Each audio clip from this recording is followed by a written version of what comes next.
Well, good morning, everybody. I'm Jan Erickson from Stepping Aside, and welcome to As Above, So Below, a Rune and Tarot Divination for Monday, the 11th day of July, 2022. Well, I hope you've had a good week. Last week, I hope you had a good weekend. It's getting really warm here. It's going to be in the 90s today, all through the week, actually, which is so much fun. Oh my God. We get our hay cut today, so that's good. It'll dry quickly, and they'll get to rake it probably, hopefully tomorrow, and then hopefully by Friday we'll have them all baled and up. So that'll be cool. It's always nice to see the field cut. We went for years and not being able to have it cut. No one would do it. It's a small field, and they just they want to do the really big ones, so. But this guy goes around, I think, and he does. I don't think we're the only one, but maybe we are. I don't know.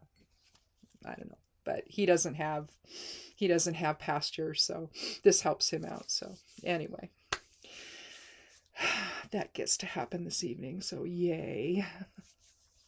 Anyway, if this is your first time here, welcome. We're going to go over today's esoteric influences. This comes from the post I do on the blog over at Stepping Aside at imsteppingaside.com. If you click on show more below the video here, it'll open up this area where there's a little thing about what I'm doing here and what this is all about. And then below that, if you keep scrolling down you'll see a bunch of links, and Stepping Aside's link is there, amongst other social media stuff and all that's there. But this is something I do on the blog every week. It also goes out in the newsletter. If you want to sign up for that, it's over on the left side panel of the blog. Just scroll down a little bit and you'll see it. Put your email in, and you can unsubscribe anytime. There's no obligation to keep getting it. But if you want to get it in your inbox, as opposed to having to go and try to find the blog and all that, then that is just an easier way to see it. That's all. So anyway, for today with the 11th, it's a master number, 11, 22, 33. 22 is the cosmic builder. 33 is Christ consciousness. But it's a very powerful number. It means illumination, awakening, and spirituality. The rune today is Dagaz, which means new day or day. One period ends and another begins is what it's all about, really. The dawn, awakening, all options available. So Dagaz really aligns well with the numerology for today. The geomancy rune is populous. Now that means the follower or the crowd or group behavior. It's a passive influence as opposed to via its complement, which is more directional. Means a new path, a new journey. Let's see, the sun's in Cancer, the moon's in Sagittarius. The planetary governance today, if you're working magic, is the moon. So you'd rather have fun instead of focusing on routine tasks or responsibilities today. Who wouldn't? However, this may not serve you in the long run, particularly if you're influenced by the whims of others. There's that populist influence there. Understand the overall effect of your choices and avoid following along with the crowd today. In addition, allow the past to inform the present so that you guard against overly assertive or aggressive reactions that serve only to reinforce conflict. So there could be some of that today if you're not careful. Evaluate a situation before acting so that you're not fixated on a particular outcome. That it's that fixation and the unwillingness to see the other side of something, or to have a vote that's taken and maybe you don't win the vote. So at some point you just have to drop resistance to that and go along and see see what happens. You may end up being right, but in the meantime, at least you preserve some type of collaborativeness or some type of harmony. So let's just move this out of the way here a little bit. I'm going to keep it up though, because lately the readings have sort of aligned in some ways with the esoteric influences for the days, which is interesting. But let's go ahead and take the runes first, and those will be, as you know, the significator for the reading, sort of the overall thing that we're looking at. So let's see what we have here. First of all, this is the as above side of things. I look at the Elder Futhark as soul archetype stuff in much the same way as I look at the major arcana in tarot. Oh, well, okay, it's Dagaz. How about that? So the rune's the same then. So again, new day, one period ending and another beginning. One rune master calls this energy at its saturation point becomes its opposite. So that was a really interesting interpretation I thought about this, the idea of one period ending and another beginning, but energy at its saturation point, its most concentrated in the center, becomes its opposite. So in a sense, it also speaks to the idea of self and the other side of self, maybe. But again, dawn, awakening, all options available.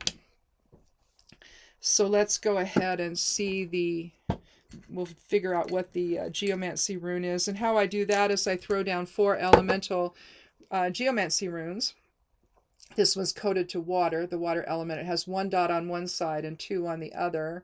The 2, it's like Vaya and Populus, in that Vaya would be an active principle, that would be the single dot, and Populus would be the 2 dots. In fact, you'll see on you put it in. There's basically 4 lines: fire, air, water, and earth is the order I put it in, and Vaya would be a set of single dots all the way down, and Populus would be 2 dots all the way down. So it really shows you the difference there, at least of the active and passive principles. Or you could look at it as the masculine and feminine sides of self, masculine being active or projective, and feminine being receptive or passive. So earth and water would be considered passive, and fire and air would be considered active, just on their own as it is. So here we're looking at, looks like Tristitia. We've got its complement is Laetitia, which is joy, but Tristitia is sadness. And it's not just sadness, but grief. It's kind of getting really caught up in, oh, there it is, getting really caught up in the ego of it all. And so that's, this would be Tristitia. So in a sense, if you pair them with this being the below side or the ego side or the form side, and Degas being the higher self side, it's understanding that you have to let go of the sadness and grief. In other words, it's fine to feel all those things, because we do. Something happens that's upsetting. We feel that. We experience a loss maybe of some kind.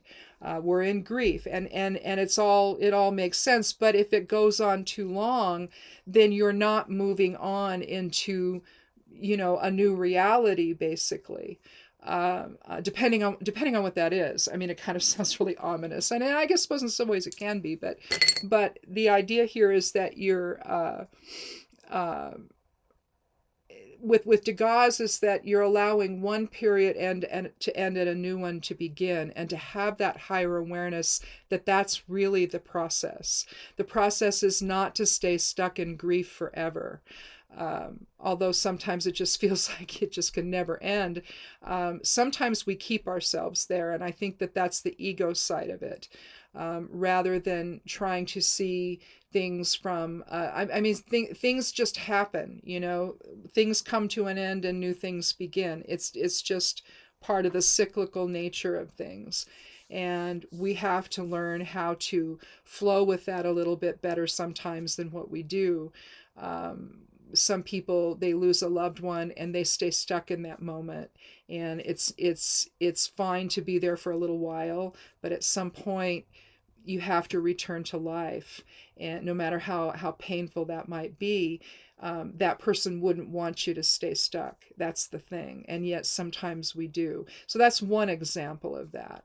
And Degas would just suggest that maybe there's more to the picture, and that there is room to go ahead and learn and grow and change and start a new chapter in your life. So let me look again at what today's esoteric influences are. Well, no, it's really more about Populus and going along with the flow instead of taking on your own. What happened there? Something came up on the screen. I moved my mouse when I was shuffling. Usually I shuffle on my lap, and then I don't have that problem. Plus, my cards don't go everywhere. I have to stay over the top of my cards, otherwise I tend to throwing them everywhere. They spit out. It's like, oh Lord. Which is fine if it's just on the table, but if it goes on the floor, well, that's when we stop the video if too many go on the floor and I have to find them all. So let's go ahead and take our first 3 cards, though. If we need more, we'll take them. Otherwise, well, we have 2 from the court. One of the courts is the Page of Pentacles, so the earth element. The Queen of Swords is the, let's see, where is my other deck? I don't know where that one is. It's here somewhere. Maybe I put it somewhere else. I don't know. I always like to show people the Queen of Swords from the Thoth deck. I just think it's just amazing. But anyway, I think it really portrays the Queen well, at least my estimation of what the Queen is. The other one is the High Priestess. So let's... I guess it doesn't really matter. We can just leave them in the order that they are. I like to move my cards around. If you've never been here before, sometimes I do that. Just depends. Sometimes you read better that way. But we've got both the Page of Pentacles and the Queen of Swords, and they're looking toward the future. And I'll show you what I mean by that.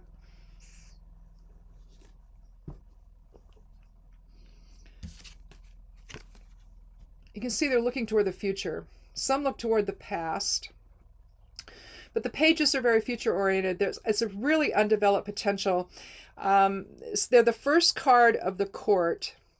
And so if you look at the first card of the major arcana, the first card of the minor arcana, and technically this is part of the minor arcana, but being the page, it's the first of the court. You're looking at undeveloped potential with all 3 cards. And it doesn't matter which suit you're in. It doesn't matter.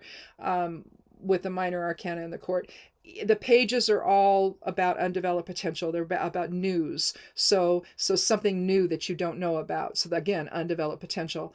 And they're students. They're just they're people that are just beginning their education, essentially.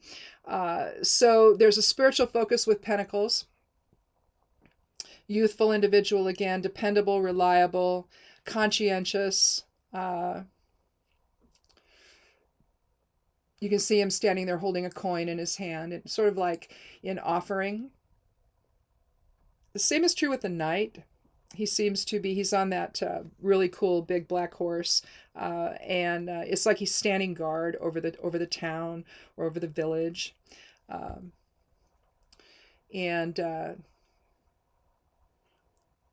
But here, I think that you're talking about new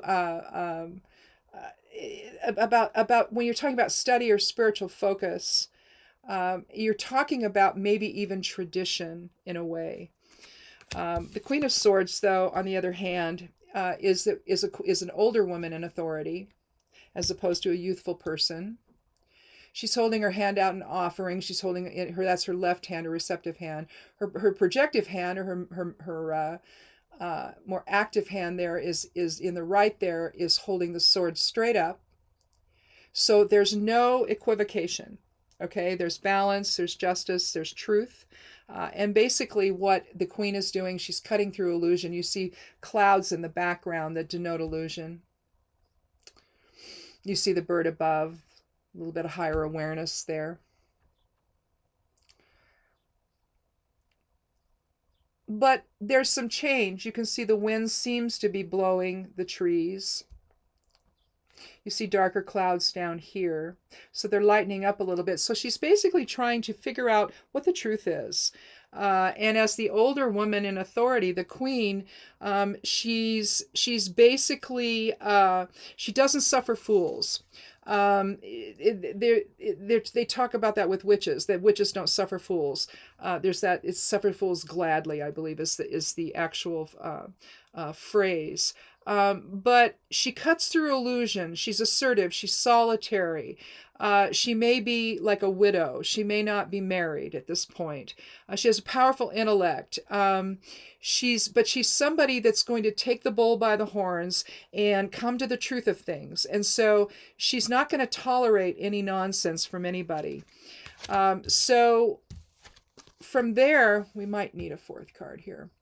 We have well, before we get into the high priestess, so with the page, we're talking about having some kind of level of spirituality that the queen can then trust. She doesn't really want to deal with people that are being deceptive. She doesn't want to deal with any lies. She doesn't want to deal with anything. She wants to be fair. She wants to be reasonable. She wants to have justice on her side.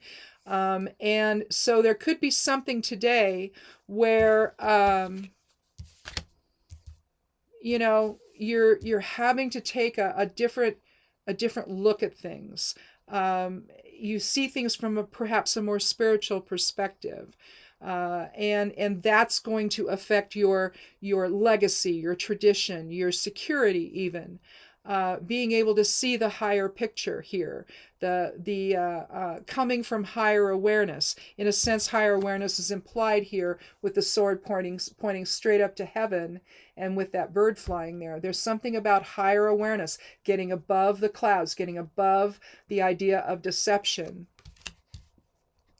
So maybe you're going to encounter something today where you've got to figure out what's really going on here. What's really at the heart of this? If there's deception going on, what's that really about? Is it something that maybe someone's just afraid to tell the truth, and it's not really something that is really massively impacting or anything? It's just they're afraid to tell the truth about something.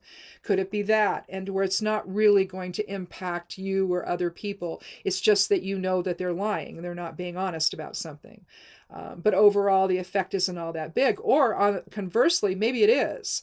And you've got to get to the real reason about things, for things, of why they're happening this way. What's the deception? What's the motivation behind it? What are they trying to protect, in other words?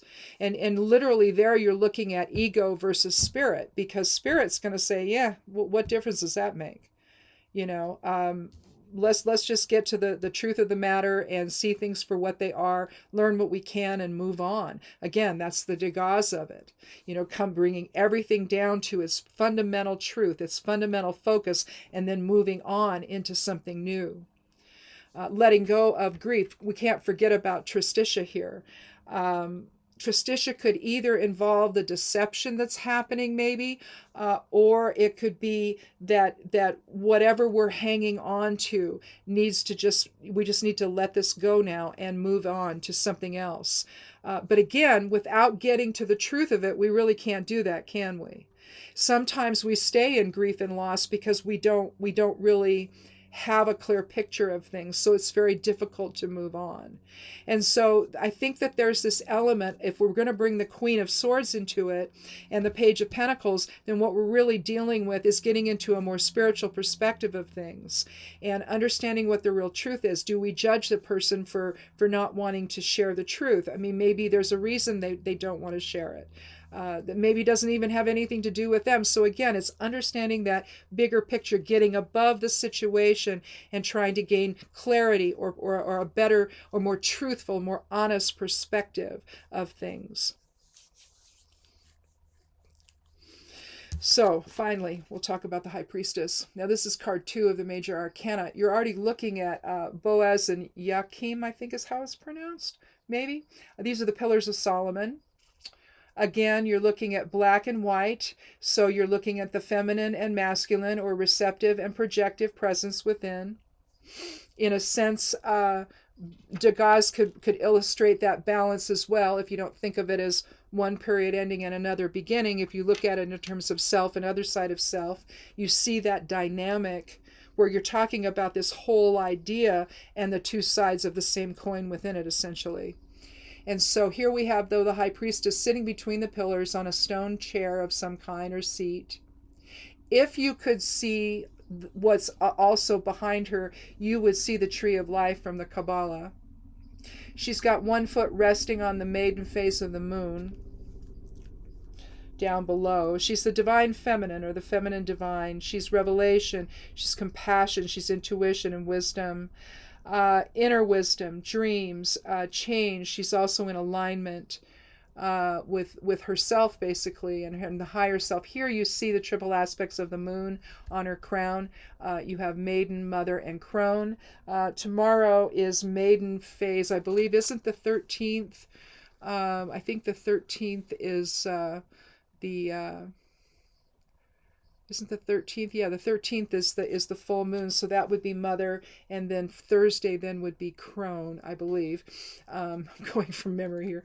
I work ahead when I do my writing, so I'm always a week ahead. It's like, okay, what happened? I don't even remember. But anyway, we're coming into that phase of maiden, mother, and crone with the phase of the moon. But it's the idea of the triple aspect. She holds the Torah on her lap in her hands there, the Word of God, if you will. But what you have the Fool, you have the Magician, and the High Priestess. And this is what manifests. The Magician is, the Fool takes the leap of faith into form. The Magician basically creates the experience, the body, the everything, right? Because he's using all four elements. He's using fire, air, water, and earth, and represented by his tools on the table. The cup would be water, the sword would be air, the athame or knife or wand would be fire, and the earth would be pentacles. So it would be the coin. And so he's manifesting the elemental aspects of life coming into form, whereas the High Priestess is really taking the unconscious side of things. And so you can see, again, Degas could represent that as well, where you have the Magician on one side and the High Priestess on the other, coming together to manifest that individual into form, that individual soul into form. And basically to give them something to do, but the High Priestess does this in balance, in a way that is maybe a little bit different than what the Magician does. So again, it's going to represent that higher level of experience that's necessary to understand, especially if we're really locked into grief or loss, to understand the higher purpose involved, to understand what's going on inside of us in the subconscious or unconscious mind. Right now, the numerology for the reading is a 2 because there's no numbers assigned to the court. So 2 is about reciprocity and balance and decisions and love but literally it's the gift of reciprocity. So both sides of the equation. Again, Degas can represent that as well. In the center of Degas is an X, and that's Gebo. All right, that represents Gebo, which again is balanced energy exchange with others. So again, you have the chance at every moment to rebalance yourself, to rebalance your awareness in a way that reflects spirituality, that cuts through deception or illusion, that brings everything into some kind of truth, as opposed to whatever we're telling ourselves. The unconscious side of self can with the negative self-talk can talk us into all kinds of things, but that's ego. That's not higher self doing that. But it can talk us into all kinds of things. And the thing about Tristitia, there's an element of rumination there where you can't let go of something. You can't let go of a particular thought process. So I think that maybe the deception the Queen of Swords is really talking about then is about the self-deception that we have for ourselves when we hang on to stuff that we need to process, get a clear picture of, and now don't let it govern the rest of our lives, basically. And grief and loss and all of that is very seductive in that regard. It tends to keep us stuck there, as if somehow if you don't grieve long enough, according to someone, if you have something really awful happen, and you should be feeling something about it, but you go out in the world, you put on a happy face, or you try to, people judge you, don't they? It's like, well, why isn't she upset? Why does she look happy? This horrible thing just happened. It's not, some people don't want to publicly grieve. They don't want to break down in public, basically. And so they try to be their best selves. They put their best foot forward. They put their best face on as best they can. And then they hurry through what they're doing so they can go home and fall apart again, right? So there's this element of judgment that I think the Queen wants to cut through and say, look, there's no point in that. And to not get stuck in something that you're no longer happy forever. It's like, why would you do that? I mean, at the moment, you can't imagine feeling happy again, maybe, but at some point, you have to put it into some kind of perspective, and I think that the Queen of Swords does that. The Page helps us do that by saying that, well, this is more of a spiritual situation, and you can actually look at it that way instead of, looking at it from just the standpoint of total emotion and grief and loss that keeps you stuck in that position, instead of allowing yourself, again, to put it in perspective and begin to live again, kind of thing. So I don't know that we need another card. I think we can probably understand the message of this without it. But the unconscious is really, with the High Priestess, it's about putting all that in perspective, and being able, again, I think all of this is asking us to see things from a higher perspective, and to let go of things that keep us stuck in some place that really isn't serving us. It's one thing to honor a memory of something, but it's another thing to stay stuck there. And again, nobody can tell you what that process looks like. Nobody can tell you when you need to let it go. But at some point you have to, you know, and I'm certainly not going to suggest the timetable for that. Only you know what that is. So if this is resonating for you, just check in and see if there are things that you can't let go of. I mean, we all do it. I do it. Everyone does it, where you're still talking about the same stuff you were talking about 6 years ago. It's like, no, that was 6 years ago. And it's like, and then you sit there and you think, well, why am I still doing that? Well, I mean, it happens. And so I think that we all can look at that in our own lives and see where we're kind of staying stuck and not letting go of things.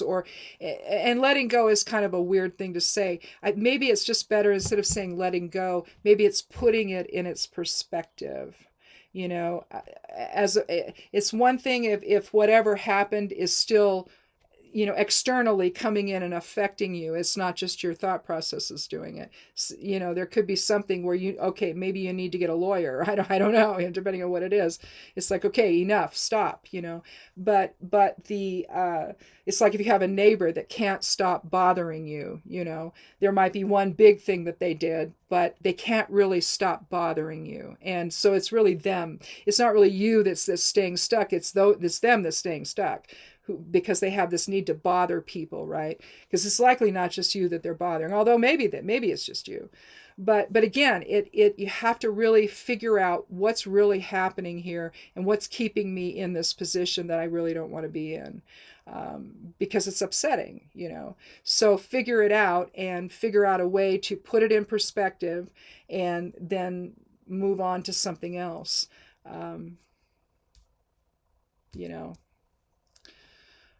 But I really think that we have the inner wisdom to do that, if we just would allow ourselves to do that. But again, it gets you have to get out of the ego of it, and you have to move into the higher awareness of it. And when you can do that, then it makes it easier to flow from one thing to another.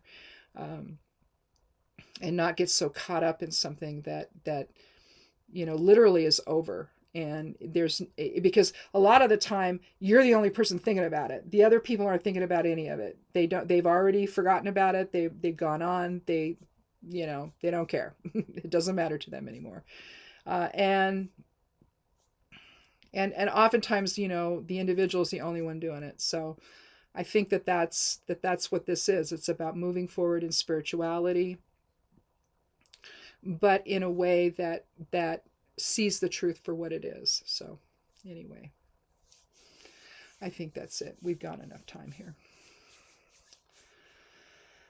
Well, I know that some people, what is it in Texas? They have rolling blackouts all week long in this 90-degree heat, 100-degree heat.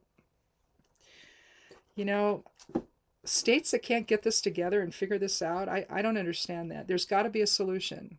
They say it's political. They say it's all due to who's in charge. And I hope that that's the case. Maybe the answer is get other people in charge. I don't know.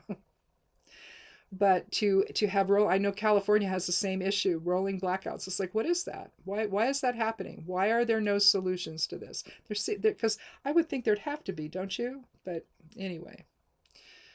So we're going to be experiencing the same this week. So stay as cool as you can, and take care of yourself. Drink lots of water. And come back on Thursday for another edition of As Above, So Below. I hope you'll click subscribe if you haven't already. And come back and join our little Tarot and Rune family here. And be good to yourself. Be good to one another. And blessed be.